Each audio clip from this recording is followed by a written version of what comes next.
إن الحمد لله نحمده ونستعينه ونستغفره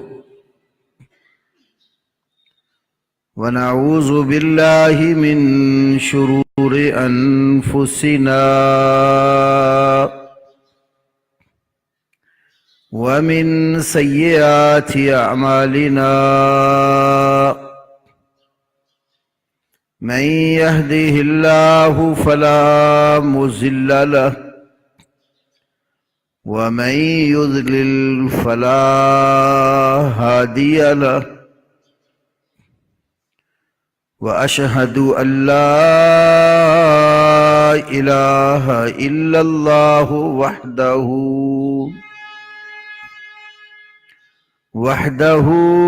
لا شريك له وأشهد أن محمدًا عبده ورسوله أما بعد فأعوذ بالله السميع العليم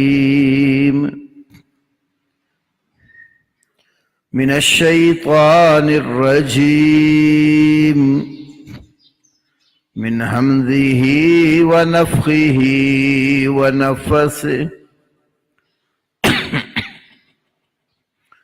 بسم الله الرحمن الرحيم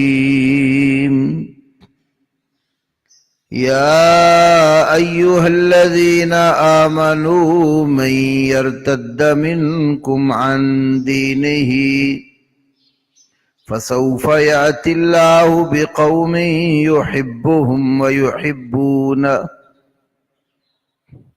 أذلة على المؤمنين أعزة على الكافرين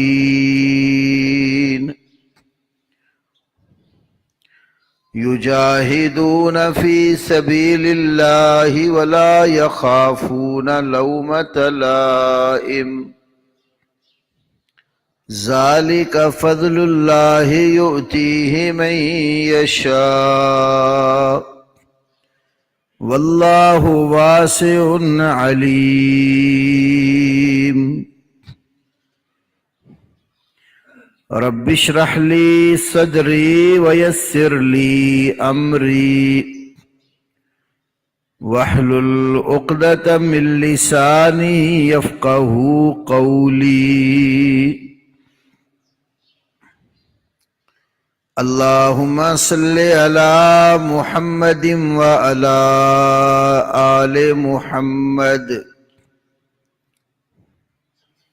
كما صليت على إبراهيم وعلى آل إبراهيم إنك حميد مجيد اللهم بارك على محمد وعلى آل محمد كما باركت على إبراهيم وعلى آل إبراهيم إنك حميد مجيد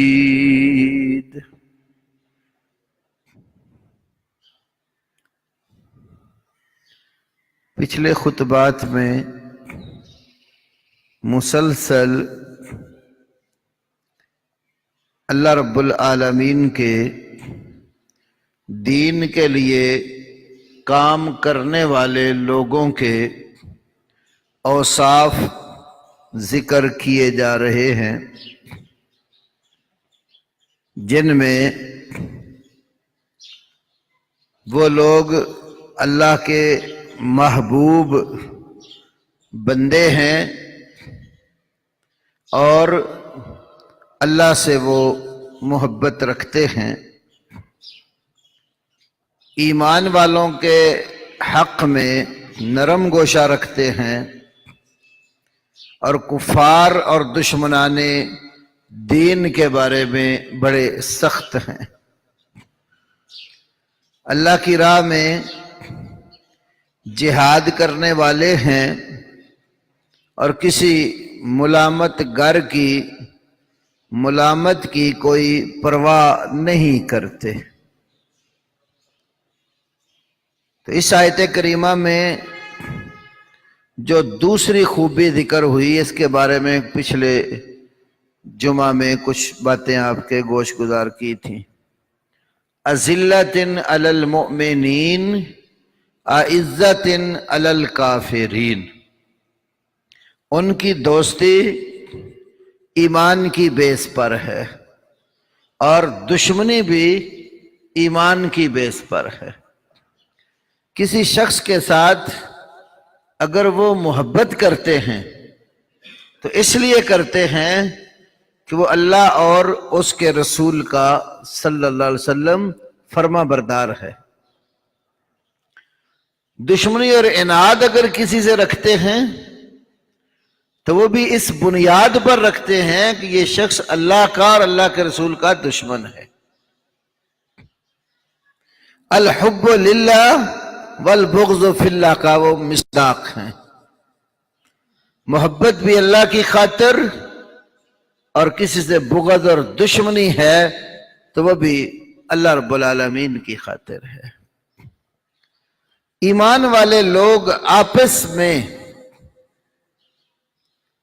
رحم دلی، محبت اور شفقت میں ایک جسم کی مثال ہیں۔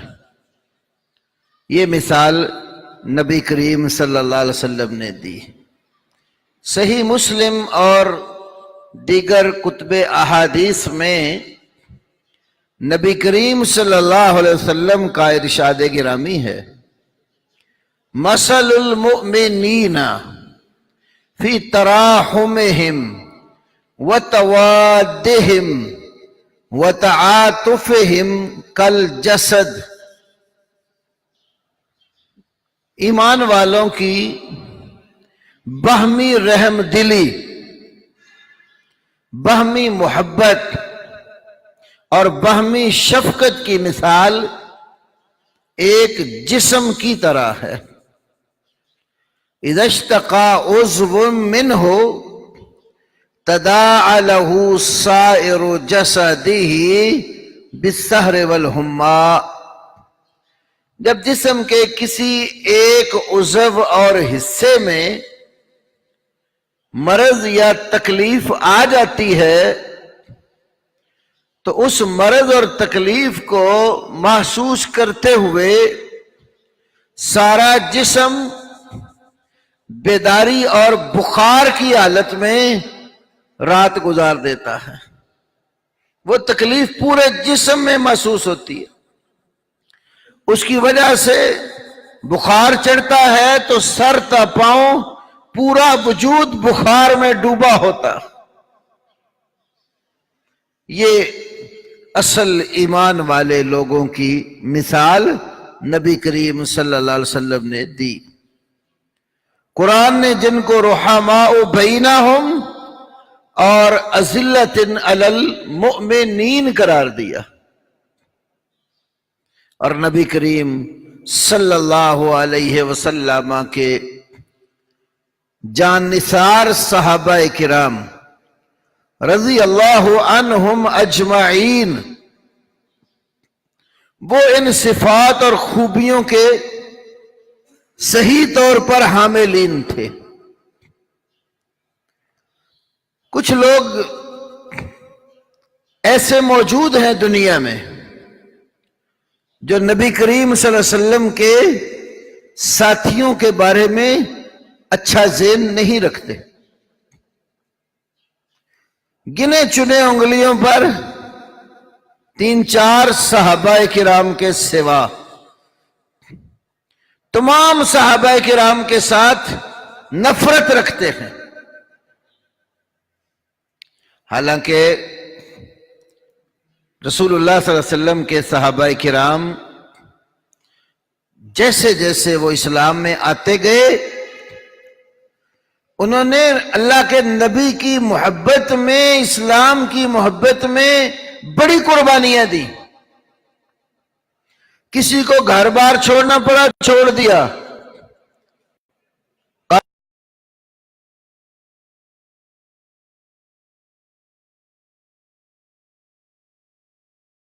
کر لی، ماں باپ کی جدائی برداشت کرنا پڑی تو برداشت کی، لیکن نبی صلی اللہ علیہ وسلم کی جدائی کبھی بھی برداشت نہیں کی۔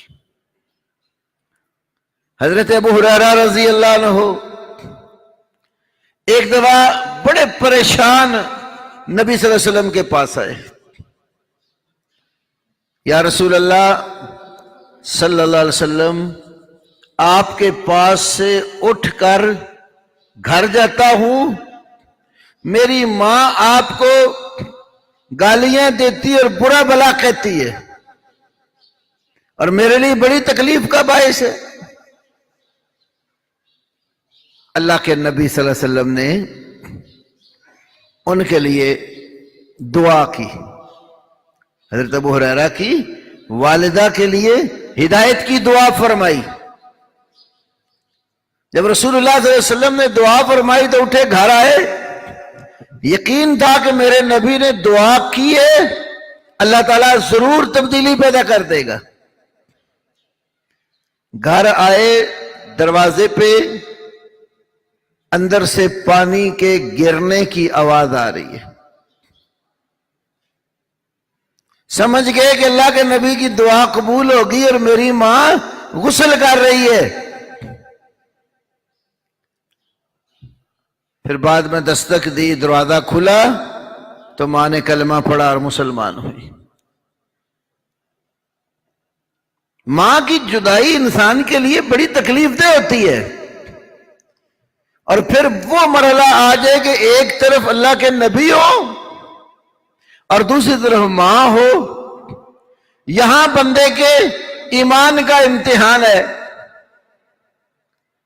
تو وہ لوگ رسول اللہ صلی اللہ علیہ وسلم کی توہین، آپ کی جدائی کبھی برداشت نہیں کرتے تھے۔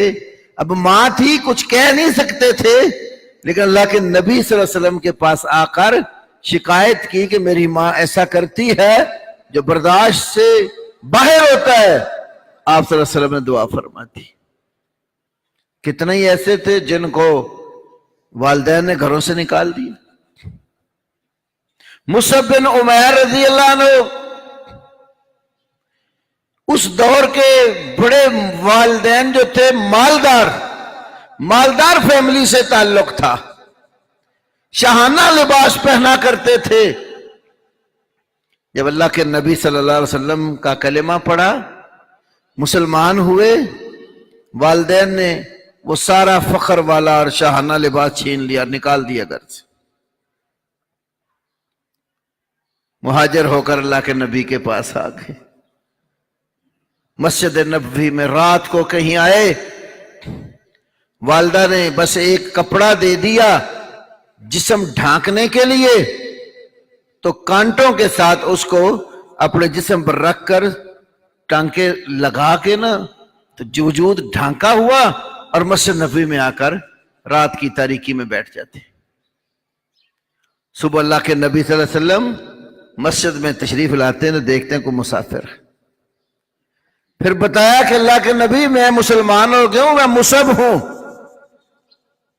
اور میرے والدین نے مجھے گھر سے نکال دیے، اور آپ کی محبت میں میں ان کو چھوڑ کے آپ کے پاس آ گیا۔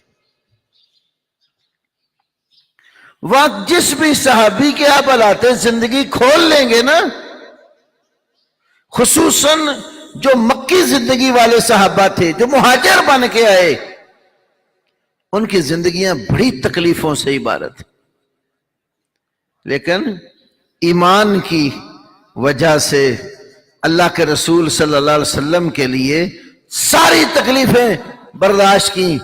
نبی پاک صلی اللہ علیہ وسلم کو چھوڑنا اور ایمان سے پھر جانا وہ ان کو گوارا نہیں تھا۔ بے شمار مثالیں آپ کے سامنے رکھی جا سکتی ہیں۔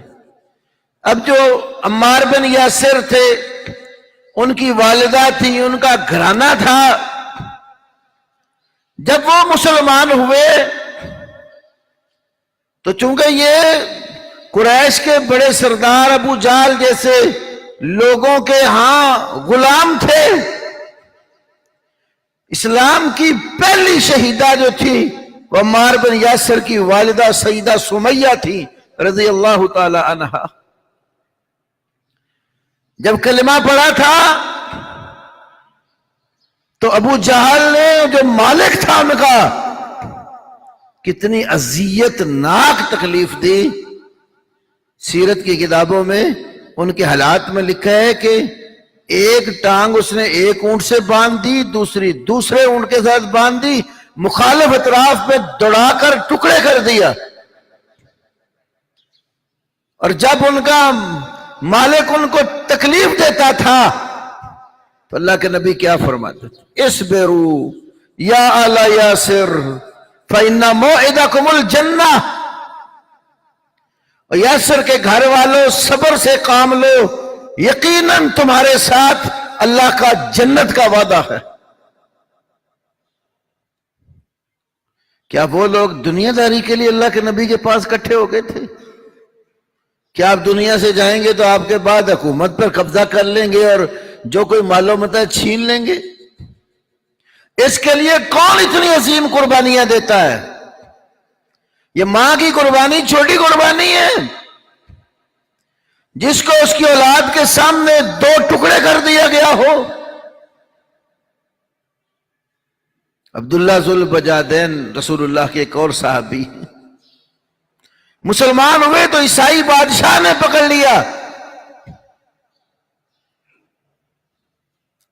اور پکڑ کر اذیتیں دینا شروع کر دی اور کہتا کہ تم محمد صلی اللہ علیہ وسلم کے ساتھ کفر کر دو، چھوڑ دیں گے۔ وہ پہلے عیسائی تھے، تو عیسائی بادشاہ نے دیکھا کہ میں اس کو بڑی تکلیفیں دے رہا ہوں اور یہ باز نہیں آتا، حتیٰ کہ قاضی سلیمان منصور رحمہ اللہ کی سیرت پر کتاب ہے، اس کو دیکھیں تو معلوم ہوتا ہے کہ اس نے حضرت عبداللہ ذو البجادین کے سامنے کچھ مسلمان جو پہلے پکڑے ہوئے تھے نا، لا کر تو گرم تیل کے کڑاہے کے اندر ڈال کر جلا دیا اور کہا کہ تم بھی باز آ جاؤ ورنہ یہی اشر کریں گے۔ اللہ اکبر۔ انہوں نے جب مارنے لگے، ان کو سلی پر چڑھانے کا انتظام کرنے لگے تو کہا، آنکھوں میں آنسو آ گئے۔ جو عیسائی بادشاہ تھا اس نے سمجھا شاید عبداللہ ڈر گیا، گھبرا گیا، اب تو واپس آ جائے گا، تو پوچھا کہ تم اب بھی وقت ہے محمد صلی اللہ علیہ وسلم کے ساتھ کفر کر دو، واپس لوٹ آؤ۔ تو کہنے لگے تم میری آنکھوں میں آنسو دیکھ کر یہ سمجھ گئے شاید میں ڈر گیا ہوں؟ میں ڈرا نہیں ہوں، میرے آنسو اس لیے نکل رہے، آج میری ایک جان ہے جو محمد صلی اللہ علیہ وسلم پر قربان ہو رہی ہے۔ میرے وجود میں اگر 100 جانیں بھی ہوتی تو محمد صلی اللہ علیہ وسلم پر قربان کر دیتا۔ کبھی میں یہ پسند ہی نہیں کرتا میری جگہ وہ ہوں اور ان کو اذیت اور تکلیف آئے۔ تو نبی علیہ السلام کے بے شمار صحابہ وہ اللہ کے لیے محبت کرتے تھے، اللہ کے لیے ہی ان کا بغض تھا۔ جب اللہ والے بن گئے نا پھر انہوں نے کسی کی پرواہ ہی نہیں کی۔ تو مومنوں کی محبت آپس میں ایمان کی بیس پر ہوتی ہے، جتنی جی چاہے ان کو کفار اذیتیں اور تکلیفیں دے، وہ اسلام سے باز آنے والے نہیں ہوتے۔ تو یہ اول مومن تھے رسول اللہ صلی اللہ علیہ وسلم پر ایمان لانے والے صحابہ کرام رضی اللہ تعالی عنہم اجمعین۔ ہمارا تو پختہ ایمان اور یقین ہے جو شخص نبی صلی اللہ علیہ وسلم کے کسی ایک جان نثار کے بارے میں بھی غلط قسم کی باتیں کرتا ہے، کہتا ہے، اہانت اور توہین کا مرتکب ہوتا ہے، اس شخص کو اپنے ایمان کی فکر کرنی چاہیے۔ جتنی قربانیاں دے کر انہوں نے دین کو دنیا میں پھیلایا، اگر ان کی قربانیاں نہ ہوتی تو شاید آج ہمارے پاس اسلام نہ ہوتا۔ رسول اللہ صلی اللہ علیہ وسلم کے دنیا سے اٹھ جانے کے بعد یہ اللہ کے نبی کا دین کس نے دنیا تک پہنچایا؟ یہ کلام اللہ کے نسخے تیار کرا کر کس نے جو ہے وہ دنیا کے کونے کونے میں بھیجے؟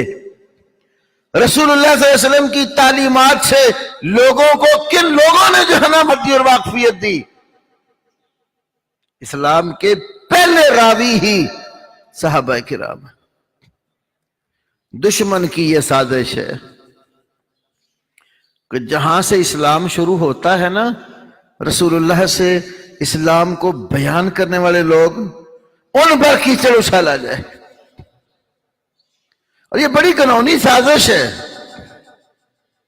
علامہ سیوطی نے مفتاح الجنہ ان کی کتاب ہے، جنت کی چابی، مفتاح الجنہ، اس کے آخر میں ایک واقعہ لکھا۔ المجالسہ جو کتاب ہے دیناوری کی، وہاں سے الحمدللہ ہمارے پاس دونوں کتابیں ہیں۔ ایک دفعہ کچھ یہودی اور اس طرح کے دشمنوں نے دین اکٹھے ہو گئے، آپس میں میٹنگ کی اور کہنے لگے کہ مسلمانوں کے نبی کو گالیاں دینی چاہیے، یہ اس میٹنگ کا ایجنڈا ہے۔ کافروں کے آج بھی اسی طرح کے ایجنڈے ہوتے ہیں، اسلام اور مسلمانوں کے خلاف بھونکتے رہتے، کبھی قرآن پاک کی اہانت کریں گے، کبھی رسول اللہ صلی اللہ علیہ وسلم کے خاکے بنا کر دنیا میں نشر کرنے کی کوشش کریں گے، پھر اس کو آزادی رائے کا نام دیں گے، اور اپنے ملکوں میں اپنے حکمران کے بارے میں بھی کوئی سننا گوارا نہیں کرتے، وہاں آزادی رائے فوت ہو جاتی ہے۔ نبی صلی اللہ علیہ وسلم کے بارے میں اکٹھے ہو گئے، تو میٹنگ میں یہ بات ہو رہی کہ مسلمانوں کے نبی کو گالیاں دیں۔ کوئی ان میں سے عمر رسیدہ تھا تو اس نے کہا کہ یہ کام نہ کرنا، اگر تم نے مسلمانوں کے پیغمبر کو گالی دینا شروع کی، مسلمان تمہیں زندہ نہیں چھوڑیں گے۔ اس وقت مسلمانوں کا ایک رعب تھا، دنیا میں مسلمانوں کی حکومتیں تھیں، ایک خلیفۃ المسلمین ہوتا تھا اور اس کے محتاط دنیا کے تمام ممالک میں گورنر اور والی بنا کر بھیجے ہوتے تھے۔ ایمان زندہ تھا، غیرت اسلامی زندہ تھی، دشمن سرے عام اسلام اور نبی صلی اللہ علیہ وسلم کی اہانت کرنے سے ڈرتا تھا۔ انہوں نے کہا یہ حرکت نہ کرنا، مارے جاؤ گے۔ پھر کیا کریں جی؟ اس نے کہا تم مسلمانوں کے نبی کو گالی نہ دو، کہتا ہے ایک مثال ہے، پڑوسی کو تنگ کرنا ہونا تو اس کے کتے پہ حملہ کرو، یہ مثال دی اس نے۔ پڑوسی کو تنگ کرنا ہو تو اس کے کتے پہ حملہ کرو، اس کے کتے کو مارو گے وہ خود ہی جو ہے نا اس کو تکلیف ہوگی۔ اس کمبخت نے یہ مثال دے کر کہا تم اگر مسلمانوں کے نبی کو تنگ کرنا چاہتے ہو تو مسلمانوں کے نبی کے ساتھیوں کو برا بلا کہو، صحابہ کرام کو گالیاں دو۔ اور یہ تبرہ اور یہ گالیاں کئی لوگ اپنا ایمان سمجھتے ہیں۔ تو رسول اللہ صلی اللہ علیہ وسلم کے وہ ایمان والے جان نثار، وہ دین کو دنیا کے کونے کونے میں پہنچانے والے تھے۔ پوری تاریخ اسلام آپ سرسری نظر سے بھی دیکھ لیں، دنیا کے جس خطے میں بھی اسلام کا پرچم لہرایا ہے اس کے پیچھے نبی علیہ السلام کے صحابہ کی قربانی ہے۔ دور دراز تک اسلام کا علم لے کر گئے۔ اکبر نجیب آبادی نے تاریخ اسلام میں ایک واقعہ لکھا ہے، عقبہ بن نافع مسلمانوں کے ایک کمانڈر تھے، وہ جہاد کرتے کرتے علاقے فتح کرتے کرتے ایسے خطے میں پہنچے جہاں آگے پانی تھا اور کوئی انسانیت کی بستی نہ تھی. گھوڑے سے اترے، زمین پہ سجدہ ریز ہو گئے اور اللہ سے کہتے ہیں میرے رب، اس سے آگے بھی کوئی انسانیت بستی ہوتی تو تیرا یہ بندہ تیری خاطر اسلام پھیلانے کے لیے وہاں تک بھی جاتا. بڑی دور دراز، کہاں مغرب، اندلس، کتنے دور دراز کے خطے کن لوگوں نے فتح کیے؟ صحابہ، تابعین اور ان کے ماننے والے. یہ قرآن پاک اس لیے ہمیں بتاتا ہے ایمان والے گروہ صرف دنیا میں 3 ہیں. ایمان والے گروہ دنیا میں صرف 3 ہیں. اللہ رب العالمین نے سورہ توبہ میں ان کا تذکرہ کیا ہے. والسابقون الاولون من المہاجرین والانصار والذین اتبعوہم بإحسان رضی اللہ عنہم ورضوا عنہ وأعد لهم جنات تجری تحتها الانہار خالدین فیہا ابدا ذالک الفوز العظیم. اللہ رب العالمین نے فرمایا کہ وہ اسلام میں سب سے پہلے آگے بڑھنے والے اور سبقت لے جانے والے لوگ کون ہیں؟ وہ من المہاجرین والانصار. ایک گروہ مہاجرین کا ہے، دوسرا گروہ انصار کا ہے، اور تیسرا والذین اتبعوہم بإحسان. تیسرا وہ گروہ ہے جو اچھے طریقے سے انصار اور مہاجرین کے پیچھے چل پڑا. رضی اللہ عنہم ورضوا عنہ، ان سب لوگوں سے اللہ راضی ہو گیا ہے اور یہ اللہ سے راضی ہو گئے ہیں. وَأَعَدَّ لَهُمْ جَنَّاتٍ، ان کے لیے اللہ تعالیٰ نے جنتیں تیار کی ہیں، تجری تحتها الانہار، جن کے نیچے نہریں جاری ہیں، خالدین فیہا ابدا، ہمیشہ ہمیشہ کے لیے وہ ان جنات میں رہنے والے ہیں. ذالک الفوز العظیم، یہ بہت بڑی کامیابی ہے. اب آپ غور کریں، مہاجرین اور انصار کون لوگ تھے؟ مہاجرین اور انصار مکہ میں جو رسول اللہ صلی اللہ علیہ وسلم پر ایمان لائے، پھر مدینہ کی طرف مہاجر ہو کر آ گئے. نبی صلی اللہ علیہ وسلم کے جو عشرہ مبشرہ ہیں وہ تو اس میں داخل ہی داخل ہے، لوگ ان کو بھی معاف نہیں کرتے. قرآن نے صرف مہاجرین اور انصار کے ساتھ رضامندی کا ذکر نہیں کیا.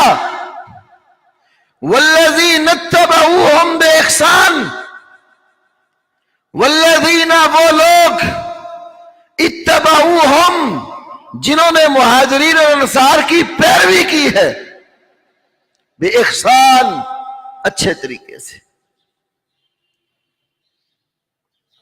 والذین جو لفظ ہے نا، اس میں اللہ تعالیٰ نے کوئی قید اور پابندی نہیں لگائی کہ ان کے پیچھے چلنے والے پہلی صدی کے ہوں، دوسری کے ہوں، 14ویں کے ہوں، 15ویں کے ہوں، تا قیام قیامت کوئی ہوں. عام رکھا ہے اس کو. قیامت تک آنے والے جتنے لوگ مہاجرین اور انصار کے نقش قدم پر چلنے والے ہوں گے، انہیں رب کی رضا حاصل ہے. پھر دیکھیے، کئی لوگ کہتے ہیں وہ تو اس وقت کوئی اچھا کام کیا تو اللہ کی رضامندی آ گئی، وہ کوئی اس کے اوپر قائم تھوڑے ہی رہے تھے. نبی پاک کی وفات کے بعد تو سارے ہی پھر گئے تھے.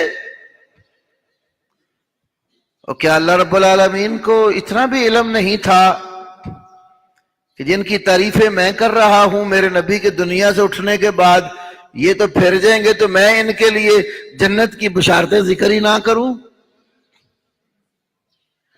قرآن نے صرف رسول اللہ کے دور میں ان کے اعمال کی وجہ سے رضامندی ذکر نہیں کی۔ اللہ کہتا ہے اعد لہم جنات، اللہ تعالیٰ نے تو جنت تیار ہی ان کے لیے کی ہے، جنت بنائی مہاجرین اور انصار اور ان کے پیروکاروں کے لیے ہے۔ پھر وہ جنت کا داخلہ ان کا عارضی نہیں ہے، مستقل ویزا ان کا جنت کا ہے، کوئی خروج نہیں ہے، نہ ابتدائی نہ نہائی، خروج نام کی شے ہی کوئی نہیں صحابہ کے لیے۔ فرمایا خالدین فیہا ابدا، ہمیشہ ہمیشہ کے لیے وہ ان جنتوں میں رہنے والے ہوں گے۔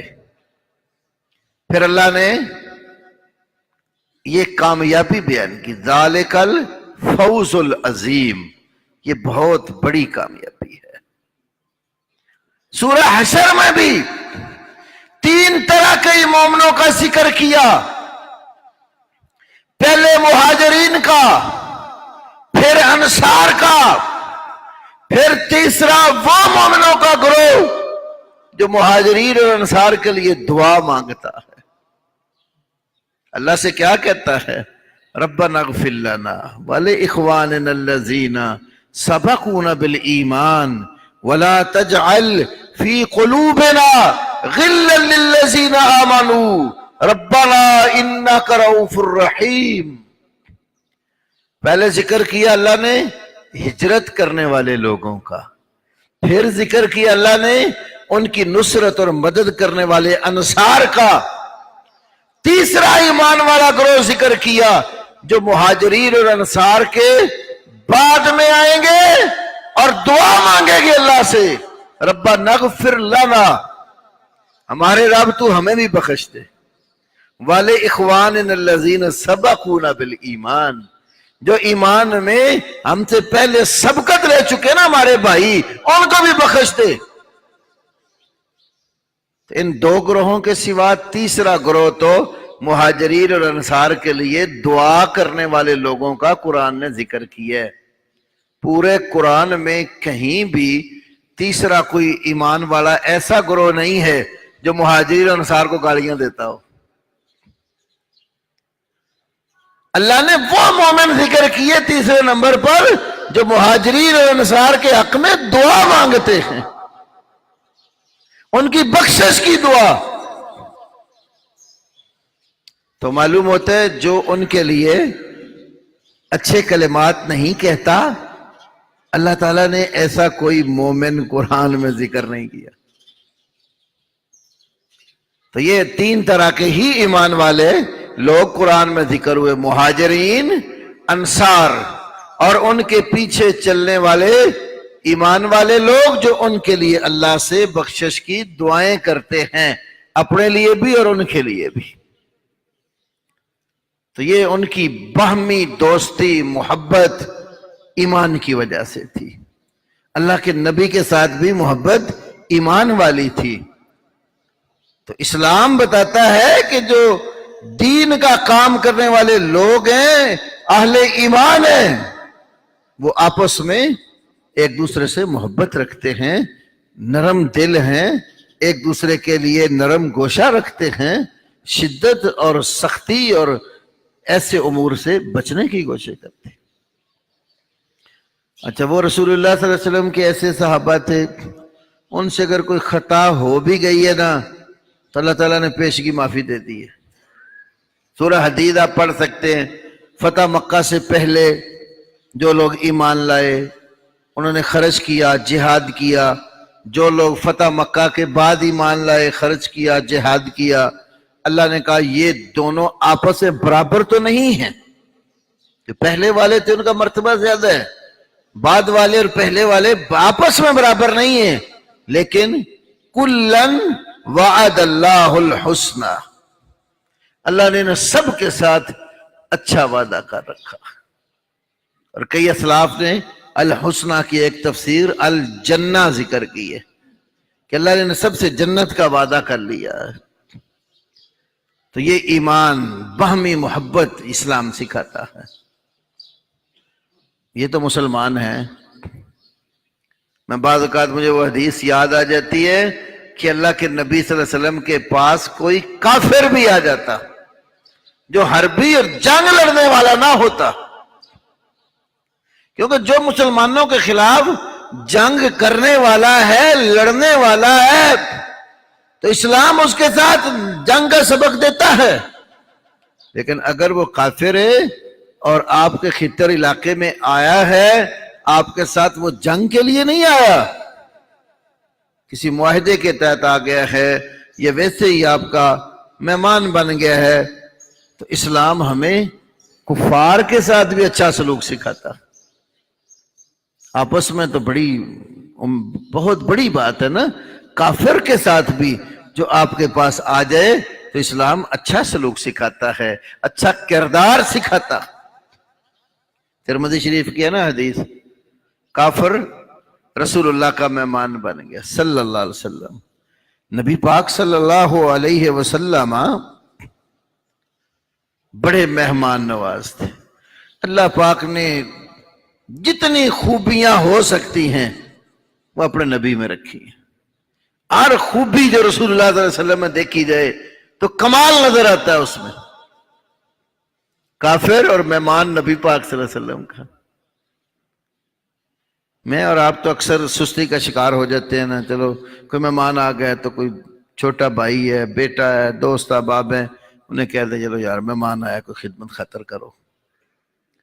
نبی صلی اللہ علیہ وسلم مہمان کی خدمت خود کرتے تھے. کمال درجے کا اخلاق تھا. آپ صلی اللہ علیہ وسلم نے دودھ کا ایک پیالہ لا کر اس کافر مہمان کو دیا. اس نے پی لیا، پھر ایک اور لا کر دیا، وہ بھی پی لیا.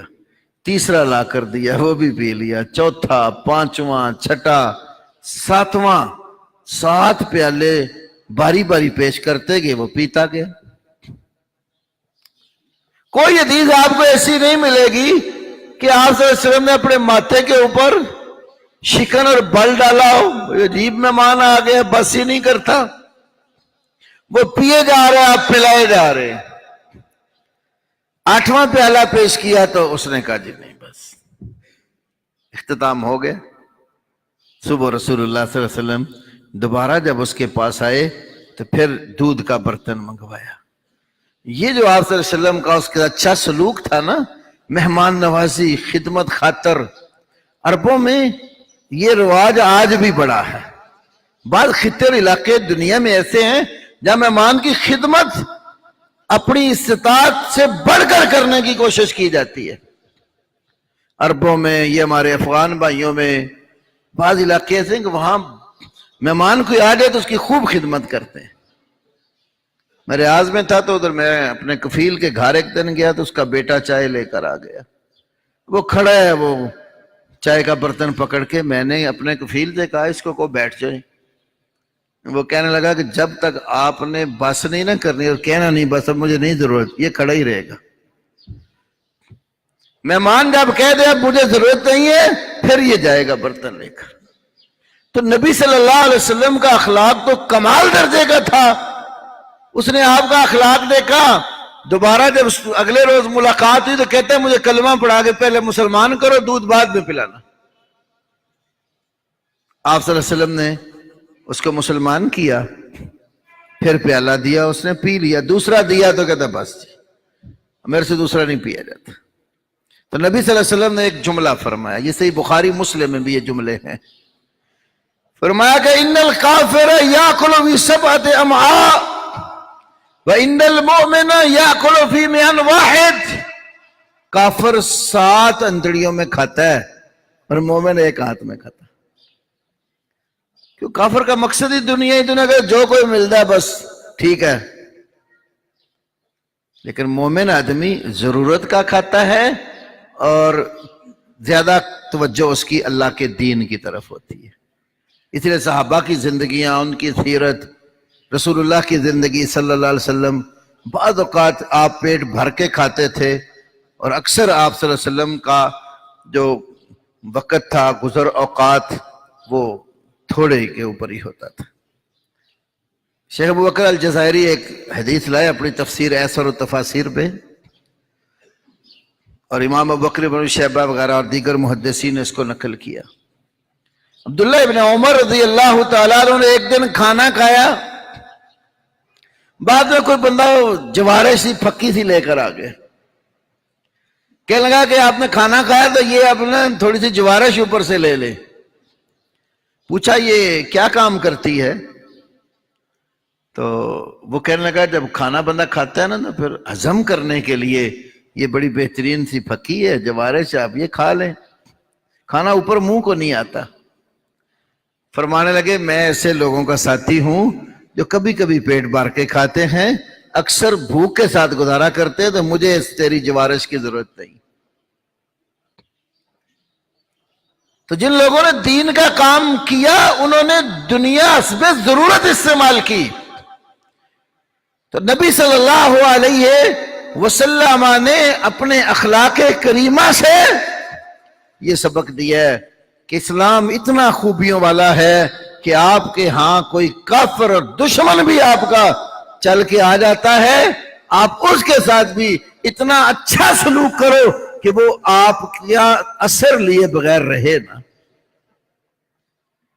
تو بامی محبت تو مومنوں کی بے مثال ہونی چاہیے، لیکن افسوس ہوتا ہے مسلمانوں کے اندر بہت ساری کوتاہیاں اور کمیاں پیدا ہو گئی، آپس میں مل بیٹھنے کو تیار نہیں ہوتے، لڑائی جھگڑے گھروں میں، مساجد میں، مدارس میں، اسلامی مراکز میں، دفتروں میں، کھیتوں کھلیانوں میں بڑھتے جاتے ہیں۔ جب سے دنیا کی ہوس، دنیا طلبی زیادہ ہوتی جا رہی ہے، مسلمان بھائیوں کی آپس میں قدر و قیمت میں کمی پیدا ہو رہی ہے۔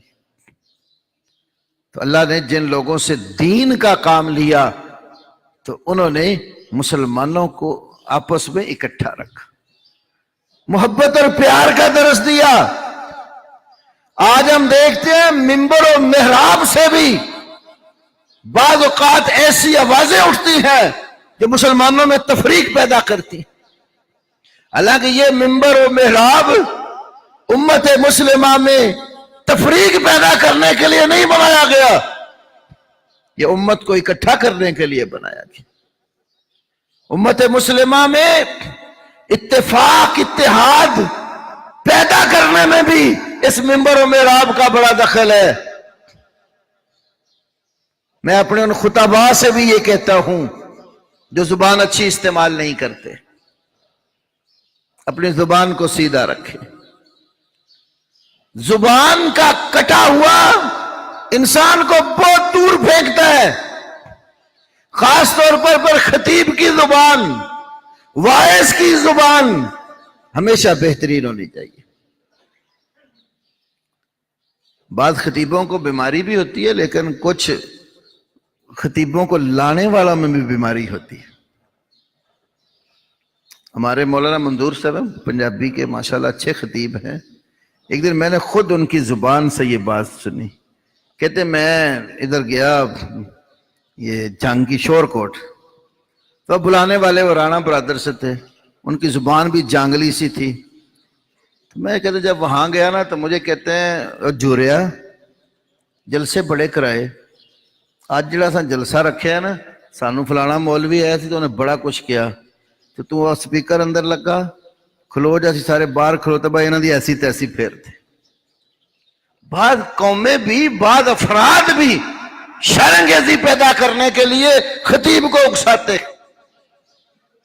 خطیب سیاںا ہو تو اس کو یہ کام پہلے ان کو سمجھانا چاہیے، بھئی اللہ کے بندہ اگر انہوں نے ہمارے ساتھ ایسا سلوک کیا، اگر ہم بھی وہی کریں گے تو ہمارے میں اور ان میں فرق کیا ہے؟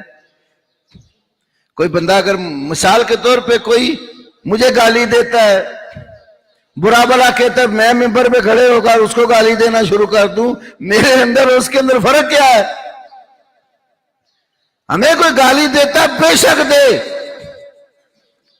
ہم اس کو یہی کہیں گے کہ جس نبی کا کلمہ پڑھا ہے نا، ذرا ادھر بھی دھیان کرو. ان کا اخلاق، ان کی سیرت، ان کا کردار یہ گالیوں والا تھا؟ نفرت پیدا کرنا یہ بھی بہت بڑا جرم ہے. منبر و محراب سے ہمیشہ مسلمانوں کے اکٹھ، اتفاق، اتحاد کی آواز ہونی چاہیے. اللہ اور اس کے رسول کی بات ہونی چاہیے. کتاب اللہ اور سنت رسول اللہ میں جو ہمیں تعلیم دی گئی ہے، اس تعلیم کے سوا اور کوئی آواز نہیں اٹھنی چاہیے. تو میرے بھائیو، اسلام ہمیں کہتا ہے دین کا کام کرنے والے جو لوگ ہیں نا، وہ آپس میں بڑے محبت کرنے والے ہوتے ہیں، رحم دل ہوتے ہیں، نرم ہوتے ہیں. مسلمان کو کاٹتا نہیں ہے جس سے اللہ دین کا کام لیتے. تو آج تو ہم جب اجتماعی طور پر امت مسلمہ کے حالات دیکھتے ہیں، امت کتنے گروہوں میں بٹی ہوئی ہے اور ہر کوئی دوسرے کے اوپر آوازیں کسنے کے لیے، لڑنے کے لیے تیار بیٹھا ہوتا. میرے بھائیوں، اگر ہم واقعی یہ چاہتے ہیں ہمارا ماحول، ہمارا معاشرہ پاک اور صاف ہو، ہمارے اندر لڑائی جھگڑے نفرتیں ختم ہو، پھر ہمیں اپنی زبان بھی مناسب استعمال کرنی چاہیے، اپنا کردار بھی صاف ستھرا اور اچھا رکھنا چاہیے. اگر آپ کسی کو دعا نہیں دے سکتے تو کم از کم اس کو برا نہ کہو. یہ جو زبان ہے اس کی حفاظت اسلام نے بہت سکھائی ہے. جس طرح زبان اللہ نے نرم رکھی ہے نا، اپنا کوئی ہڈی تو نہیں ہے اس میں، نرم سا گوشت کا ٹکڑا اللہ نے لگا دیا ہے. تو بندے کو اپنا کردار بھی زبان کے حساب سے نرم رکھنا چاہیے. جتنی آپ نرمی اپنے اندر پیدا کریں گے اتنے لوگ آپ کے قریب آئیں گے. نرمی کا یہ مطلب بھی نہیں ہے کہ اللہ اور اس کے رسول کی باتیں ڈھیلی کرنا شروع کر دو. بات آپ کی کھری اور سچی ہو، قرآن سے، رسول پاک صلی اللہ علیہ وسلم کی سیرت سنت آپ کے طریقہ کار سے ہو، لیکن آپ کا انداز، آپ کی زبان وہ بہتر ہو. الحمدللہ اللہ پاک کا احسان ہے، آپ کو ہمارے اس منبر سے ایسی کبھی کوئی صدا، کوئی آواز نہیں ملے گی جو مسلمانوں کو پھاڑنے والی ہو یا مسلمانوں کے اندر تفریق پیدا کرنے والی. کوئی اختلافی مسئلہ بھی ہمارے پاس آتا ہے تو ہم اس کو بڑی حکمت سے لیتے ہیں، دوسروں کا بھی لحاظ رکھتے ہوئے. جو خود سمجھ ہوتی ہے کتاب و سنت سے اس کو ذکر کرتے ہیں، اور دوسرے کی بات سن کر سمجھنے کی بھی کوشش کرتے ہیں اور برداشت بھی رکھتے ہیں. تو ہمیشہ اگر آپ کو بات کہنے کا حق ہے تو سمجھو میرے دوسرے بھائی کو بھی حق ہے. آپ اس کی بات سنیں، وہ آپ کی سنیں. کوئی اختلاف ہے دلیل کے ساتھ بات کر کے ایک دوسرے کی تفہیم کرانے کی کوشش کریں. اور اگر آپ کہیں کہ نہیں جاسی جو میں کہوں وہی اس کو ماننا چاہیے، ایسا تو کبھی ہوتا نہیں ہے. ہاں، منوانے کا طریقہ ہوتا ہے، اچھے طریقے سے گفتگو کریں، اللہ اور اس کے رسول کی باتیں سنائیں تو اللہ رب العالمین راستے خود ہی آسان کر دیتا ہے. تو اللہ ہمیں وہ صفات عطا فرمائے جو ان ایمان والوں کی ہیں جن سے اللہ اپنے دین کا کام لیتا ہے، جن سے اللہ محبت کرتا ہے. وہ صفات اللہ ہمارے اندر پیدا کرے جن کے باعث ہم آپس میں ایک دوسرے کے ساتھ محبت اور اکرام کرنے والے بنے، ایک دوسرے کا احساس کرنے والے بنے اور ایک دوسرے کے خیر خواہ بن جائیں. اللہ رب العالمین ہمیں کتاب و سنت کے موافق چلنے اور زندگی بسر کرنے کی توفیق عطا فرمائے. وآخر دعوانا الحمدللہ.